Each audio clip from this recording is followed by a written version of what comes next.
Hey guys, this is Jason. Welcome back to Metal Arcade. Today we've got another statue review, this one being from Diamond Select. Thanks to Diamond Select for making this review possible. If you want to see the latest from DST, check out the link in the description below.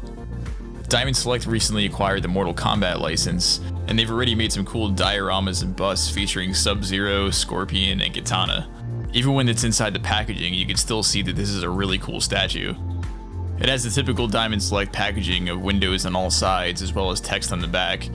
The front of the box has some really cool artwork featuring Scorpion from the cover of the Mortal Kombat 11 game, which is a great game by the way. If you haven't played it, you should really check it out. Usually the back of Diamond Select boxes have some kind of biography on the character, but that's not the case here.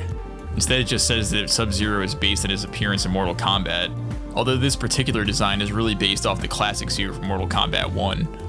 I'm not quite sure why they didn't use his modern design from Mortal Kombat 11, but I'm not going to complain about that because this statue really looks amazing. It says in the back that this was designed by Nelson X Asensio and sculpted by Salvador Gomez. So here's Sub-Zero out of the packaging, and I was really blown away as soon as I took him out. There's just a stunning amount of detail in this piece, from the texture on the fabric that he's wearing to the icicles that are wrapping all around him. I really hope that Diamond Select does some more work with the artist that created this piece, because this is probably the best looking statue I've seen in this price range. The sculpting and the paint job on this is just fantastic. I didn't notice any errors in the paint apps, and I love that this piece has so much color variation as well as shadows and highlights. The skin on Sub-Zero's face and arms, for instance, looks much more realistic than other Diamond Select statues that I've recently reviewed. You can really see some nice shading in the wrinkles on his forehead and around his eyes, which gives the face a nice 3D look and keeps it from looking flat. All of the paint variations and the small crevices of the sculpt really makes everything stand out. Everything from the creases in his pants to the way that the cloth folds is so realistic. I'm completely amazed at how they managed to make the ice look so good. It seems as though they must be using different forms of plastic here, as parts of the statue are solid but other parts are see-through. It's extremely impressive how they were able to make Sub-Zero's arms look like they're turning into ice. I really have no idea how they did this, and my best guess is that the whole figure is translucent and they just painted on top of it on the parts where it's not supposed to be see-through. The ice effect is so convincing that it seriously looks like parts of this are made out of glass.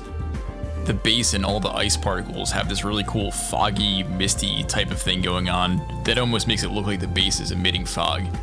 The icicles have some nice gradients going from blue to clear, as well as some nice painted details of frost throughout. Between the extremely convincing ice effect and the dynamic pose, this is probably my favorite Diamond Select statue so far. Just like the other statues in the gallery line, this statue's priced at $50, but it looks much more expensive than that. The broken rock pieces on the base look really nice too, with some nice sculpted texture in there. This really is just a knockout piece that really stands out on a shelf. If you look up close at the pants, you can see that they added some nice textured detail and threading in there as well. And the light really plays off that nicely to make it more visually interesting, and to give it more form. Even his ninja mask has some nice texture and paint variation to it. And the same goes for the quilted fabric that he's wearing when you get up close. The sculpt and the paint job just play beautifully off each other here. I really like the face sculpt on him as well. You really can't see too much of his face because of the mask, but in his eyes there you can see that he's in the middle of a really intense battle. I mean, it looks like he's just about to give Scorpion a fatality here. But the sculpted furrowing of his eyebrows and his intense gaze really sell it. And you can really see here that this is not just a flat paint job, there's some nice shading and highlights here, and that really elevates it above looking just like a kid's toy.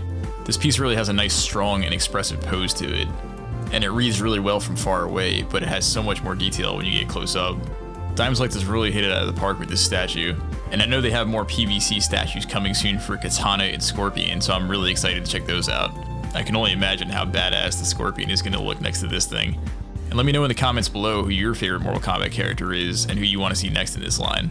If you're interested in buying this statue, you can buy it through Diamond Select in the link in the description, as well as on Amazon. And of course, there's always your local comic shop.